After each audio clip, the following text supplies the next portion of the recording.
اعوذ باللہ من الشیطان اللعین الرجیم بسم اللہ الرحمن الرحیم الحمد للہ رب العالمین والصلاة والسلام علی اشرف الانبیاء والمرسلین سیدنا و نبینا و شفیع ذنوبنا و حبیب قلوبنا و طبیب نفوسنا ابی القاسم محمد وعلی اہل بیتہ الطیبین الطاہرین المعصومین ولعنۃ اللہ علی اعدائہم اجمعین من یومنا ھذا الی یوم الدین اما بعد فقد قال اللہ سبحانہ تبارک و تعالی فی کتابہ الکریم وہو اصدق القائلین وقولہ الحق بسم اللہ الرحمن الرحیم فبشر عباد الذین یستمعون القول فیتبعون احسنہ عباد اللہ اوصیکم و نفسی بتقوی اللہ۔ نماز جمعہ کے خطبات میں صحیفہ سجادیہ کی دعاؤں کو مسلسل میں پیش کرتا چلا آ رہا ہوں، اور یہ دوسرا جمعہ ہے کہ صحیفہ سجادیہ میں موجود 23 نمبر کی دعا، یعنی 23ویں دعا جو اللہ کی بارگاہ سے عافیت کے طلب میں ہے، یعنی ہمیں اللہ کے حضور سے عافیت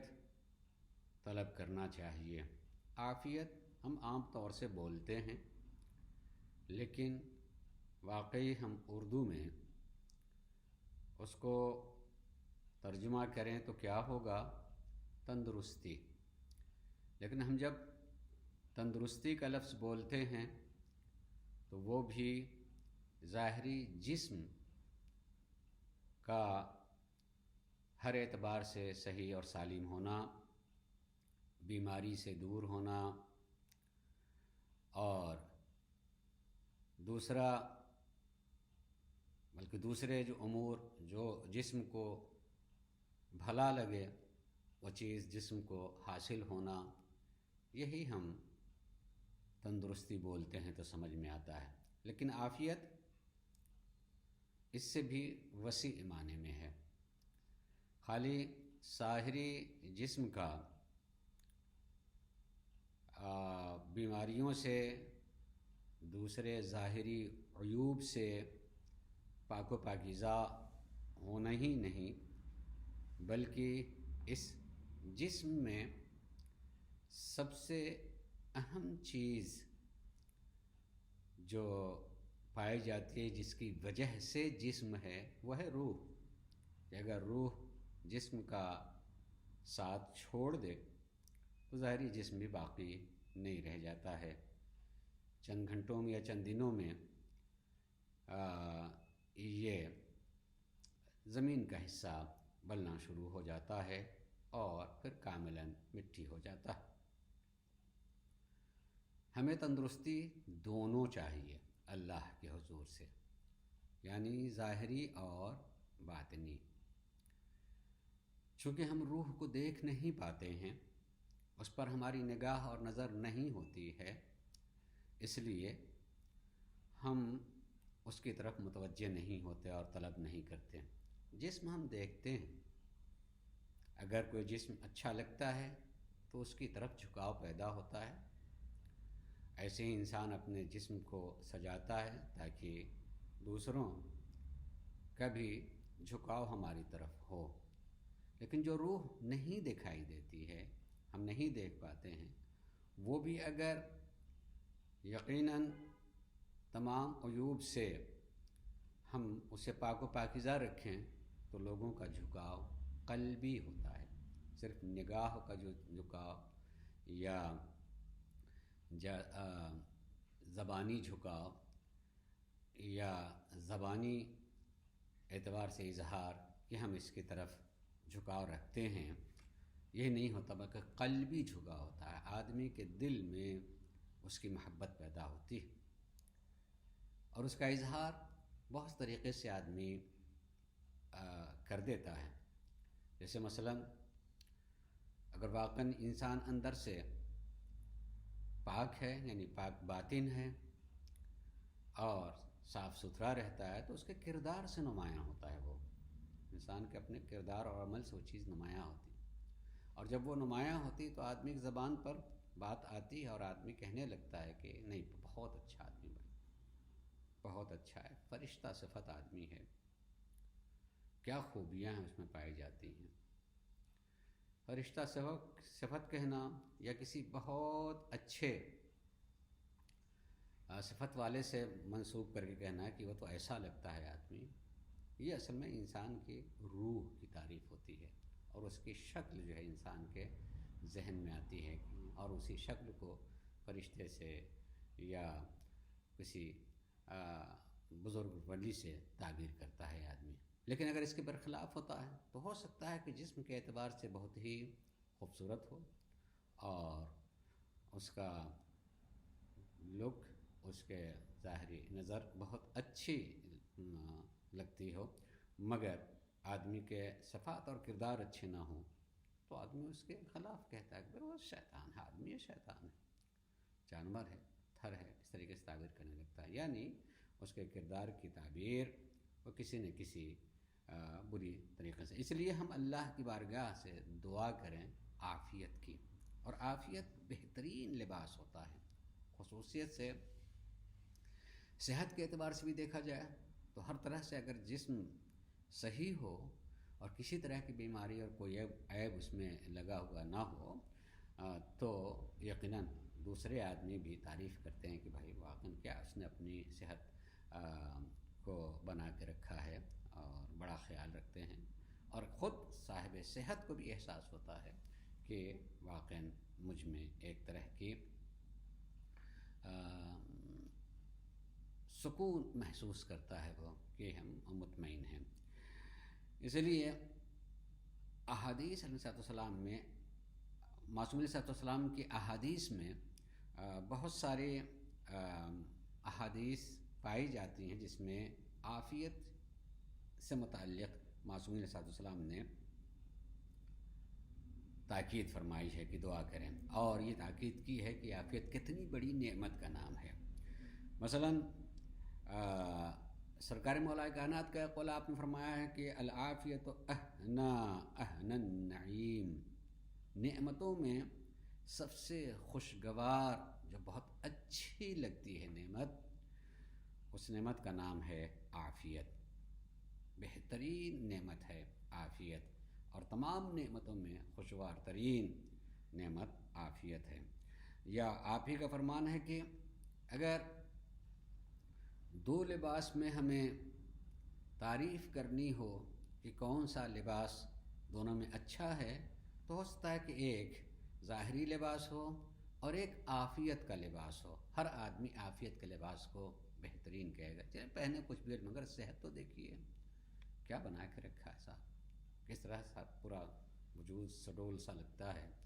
اور کسی طرح کا کوئی عیب اس میں نہیں پایا جاتا ہے۔ اور بلکہ مولا علی ہی کے فرمان میں سے یہ بھی فرمان ہے کہ آپ نے فرمایا ہے کہ لا لباس اجمل من العافیہ، عافیت سے خوبصورت کوئی دوسرا لباس نہیں ہے، اور وہ عافیت بدنی ہو یا عافیت روحانی۔ بدنی ہو یعنی ظاہری جسم کے اعتبار سے وہ عافیت ہو تب بھی تعریف کی جاتی ہے، اور وہ نظروں کو اپنی طرف متوجہ کر لیتی ہے وہ صحت اور وہ عافیت۔ اور اگر روحانی ہو تو کیا کہنا، انسان لوگوں کے قلب میں، اس کے دل کی گہرائیوں میں اتر جایا کرتا ہے۔ اسی طریقے سے امام محمد باقر علیہ السلام کے اقوال میں سے یہ قول ہے، آپ نے فرمایا ہے کہ لا نعمت کالعافیہ، عافیت جیسی کوئی نعمت ہے ہی نہیں، کہ اگر کسی کو عافیت مل جائے اس کے علاوہ جتنی بھی اور ساری نعمتیں ہوں تو وہ ایک حسن و جمال ہے، مگر سب سے بہترین نعمت خود عافیت اور تندرستی ہے۔ مولا کائنات کے قول میں سے ایک اور بھی ہے جو پیش کر رہا ہوں، آپ نے فرماتے ہیں کہ العافیت اشرت اجزاء، عافیت کے 10 اجزاء ہیں، وتسعۃ منہا فی الصمت، اگر کوئی شخص عافیت چاہتا ہے تو عافیت کے 9 حصے تو خاموشی میں ہیں، کہ اگر انسان جو اپنی زندگی خاموشی میں گزارے تو عافیت اس کو ملتی رہے گی۔ اور یقیناً اگر اس پر غور کریں، خاموشی کتنی بڑی چیز اور اہم چیز کا نام ہے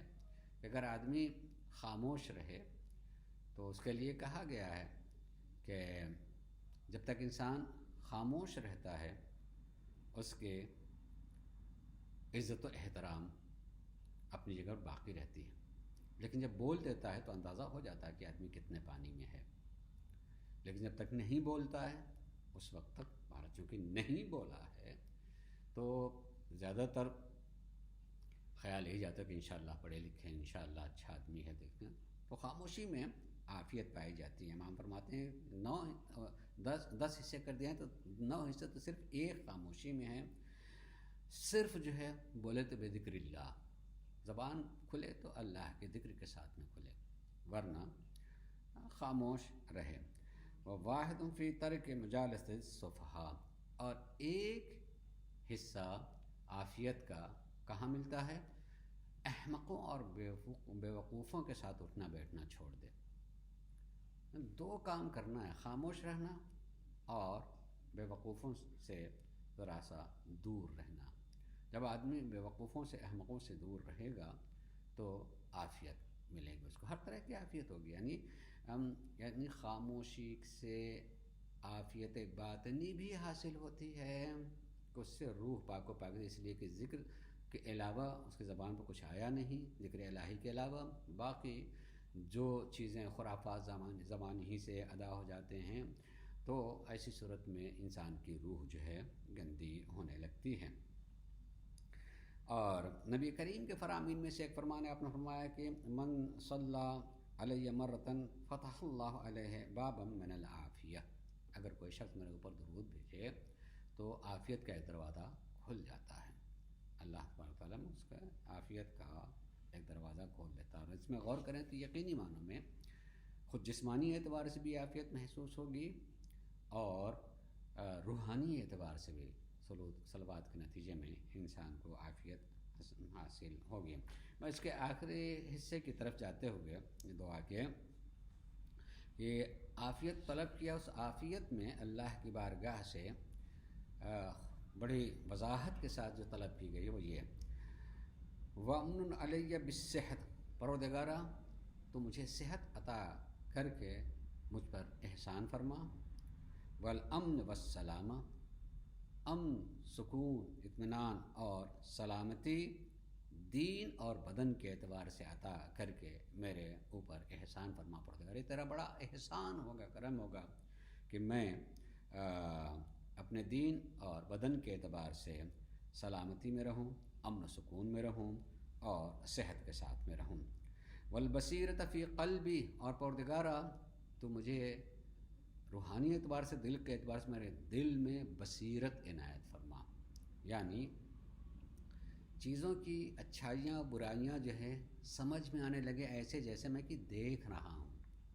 بہت ساری چیزیں آدمی جس چیز کو سمجھ لیتا ہے اس کو ویسے یقین کرتا ہے جیسے وہ دیکھ رہا ہے، یہ بصیرت ہے، یعنی وہ مادی چیز نہیں ہے کہ آنکھ سے وہ دیکھے، لیکن ایک عقلی معنوی چیز ہے، جو سمجھ لیتا ہے تو وہ چیز مجسم ہو جاتی ہے اور اس چیز کو آدمی دیکھنے لگتا ہے، دیکھ رہا ہوتا ہے۔ وَالنَّفَاذِ فِي الْأُمُورِ، اور پروردگار جو میرے امور ہوں، جو میرے کام ہو، وہ اس کو پوری طریقے سے نافذ کر سکوں، یعنی میری اتنی استطاعت اور اتنی قوت ہو کہ میں اسے انجام دے سکوں۔ وَالْخَشْيَةَ لَكَ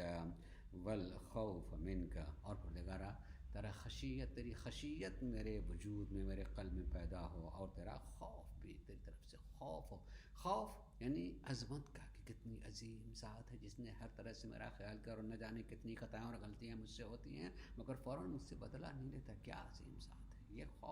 یہ خوف ہو، ایک خوف نقصان کا ہوتا ہے اور ایک خوف عظمت کا ہوتا ہے، احساس عظمت کا۔ والقوت علی ما امرتنی بہ من طاعتک، اور پروردگارا جن چیزوں کے ادا کرنے کا تو نے حکم دیا ہے اور جن کو جن امور کی اطاعت لازم کی ہے میرے اوپر، پروردگار مجھے اتنی قوت عنایت فرما کہ میں ان سب کو بجا لاؤں، والاجتناب لما نہیتنی عنہ من معصیتک، اور جن خطاؤں اور غلطیوں سے بچنے کا حکم دیا ہے پروردگارا، اس کی بھی مجھے قوت عنایت فرما کہ میں اس سے پوری طریقے سے بچ سکوں۔ اللہم ومن علی بالحج، اس کے بعد جو ہے آخری بالکل حصے میں یہ ہے کہ پروردگارہ کی بارگاہ سے ہم طلب کریں کچھ عبادتوں کے بارے میں جو عمر میں ایک مرتبہ واجب ہو سکتی ہے، اور آدمی صحیح اور کوشش کرے صدق دل سے تو کئی مرتبہ توفیقات حاصل ہو سکتی ہیں۔ یہ اصل میں جو طلب ہو رہی ہے یہ انسان کے باطن کی تعمیر کے لیے اور اس کی صحت کے لیے ہوتا ہے کہ اللہم ومن علی بالحج، کہ حج کی استطاعت پیدا کر کے پروردگارہ تو میرے اوپر احسان کر کہ میں حج کو ادا کر سکوں، والعمرہ، اور عمرہ بجا لا سکوں، وزیارت قبر رسولک، اور تیرے رسول کے قبر کی زیارت مجھے نصیب ہو سکے۔ کہ عمر میں ایک سال بھی یا ایک دفعہ بھی واجب نہیں ہے، لیکن جس شخص کے پاس سال کے کسی حصے میں جب کبھی بھی اتنا ہو جائے کہ وہ جا سکتا ہے تو اسے ترک نہیں کرنا چاہیے، اسے جانا چاہیے، عمرہ بجا لانا چاہیے۔ صلوات و برکاتک علیہ وعلی آلہ، پروردگارہ تو اپنے رسول جس پر تیری طرف سے صلوات ہو، تیری رحمت ہو، تیرے برکات کا نزول ہوتا ہے، اور ان کے قبر کی زیارت نصیب فرما۔ ابدم ما بقیتنی، جب تک مجھے اس دنیا میں باقی رکھے مجھے یہ توفیقات حاصل ہوتی رہیں، حج کی، عمرے کی، اور زیارت قبر رسول اور ائمہ اطہار علیہ السلام، فی عامی ھذا، اس سال بھی نصیب ہو، وفی کل عام، اور ہر سال نصیب ہو، واجعل ذلک مقبولا مشکورا، اور جب نصیب ہو میں اسے بجا لاؤں تو وہ اس طریقے سے بجا لاؤں تیری بارگاہ میں وہ عمل قابل قبول ہو تو اسے قبول فرمائے، اور مشکور ہو، اور وہ میرا عمل تیرے پاس مذکور ہو، جس کا ذکر ہو کہ تم نے اسے ایسا انجام دیا۔ تو ہمیں ان کی دعا کرتے رہنا چاہیے۔ البتہ جب ایک دوسرا حصہ اس میں بات آتی ہے تو آدمی سوچتا ہے کہ کیوں آخر اس طرح سے، کہ اس دنیا میں نہ جانے کتنے لوگ ایسے ہیں جن کی ضرورت ہوتی ہے، وہ ان کی زندگی اچھی طریقے سے نہیں گزر پاتی ہے، ہو سکتا ہے کہ بہت سارے بچے جہاں پڑھے لکھے نہ ہو پا رہے ہیں، ان کی دولت کی کمی سے ہر سال حج پہ کیوں جا رہا ہے آدمی، وہی ایک مرتبہ واجب کو انجام دے لیا ہے تو دوسری چیزوں پر کار خیر میں جو ہے انجام دے۔ دیکھیے صاحب، یہ سوچنا اور فرض کر کے آدمی جو ہے اس کو کہے تو لگے گا بڑی اچھی بات کہہ رہا ہے۔ یہ عقلی چیز ہے کہ اگر میرے ہی گھر میں ایک بچہ نہیں پڑھ پا رہا ہے اور میرے پاس اتنی ہے کہ میں اسے پڑھا سکتا ہوں، تو میں نے کیوں اس دولت کو اپنے پاس رکھی ہے؟ مجھ کو اس کو خرچ کرنا چاہیے۔ کوئی یتیم ہے، میں دیکھ رہا ہوں کہ ہے، آدمی اپنے آس پاس دیکھے۔ یقیناً 100% اس طرح کے نہیں ہوتے ہیں کہ سبھی یتیم ہو گئے اور سبھی جو ہے ہیں، آدمی اپنے سے قریب دیکھے، اور دیکھنے کے بعد اگر کہنے میں درد محسوس ہو رہا ہے کہ ایسے ہوں اور آدمی چلا جا رہا ہے تو خود اس کو کیوں نہیں درد پیدا ہوتا ہے کہ وہ خود خرچ کرے، یا جس کو جان رہا ممکن اس کو پتہ نہ ہو کہ ایسا اور جا رہا ہے، اس کے لیے اس کو ذکر کرے۔ مثلا یہ حکم ہوتا اس صورت میں جب اس سے اہم کوئی دوسری چیز نہ ہو اور وہ جا سکتا ہے تو اسے بہرحال حج کے لیے، زیارت کے لیے، دوسری چیزوں کے لیے جانا چاہیے ہے۔ جو چیز دوسروں سے کہتے ہوئے اچھی لگتی ہے اور درد کی بات ہوتی ہے اس کو عملی طور پر خود انجام دینا چاہیے کہنے کے لیے، اور یہ اسلام کا حکم ہوتا ہے۔ پروردگار عالم ہم سب کو ان سارے امور پر عمل کرنے کی توفیق عنایت فرمائے، اور پروردگار عالم ہم سب کو عافیت دین و دنیا عنایت فرمائے، اور جتنے بھی کار خیر ہیں پروردگار عالم زیادہ سے زیادہ اسے انجام دینے کی توفیق، خصوصیت کے ساتھ جو ہم نے طلب کیا، حج، عمرہ اور زیارت قبور معصوم علیہ السلام کی پروردگار عالم توفیق عنایت فرمائے۔ وآخر دعوانا ان الحمد للہ رب العالمین۔ بسم اللہ الرحمن الرحیم۔ والعصر ان الانسان لفی خسر الا الذین آمنوا وعملوا الصالحات وتواصوا بالحق وتواصوا بالصبر۔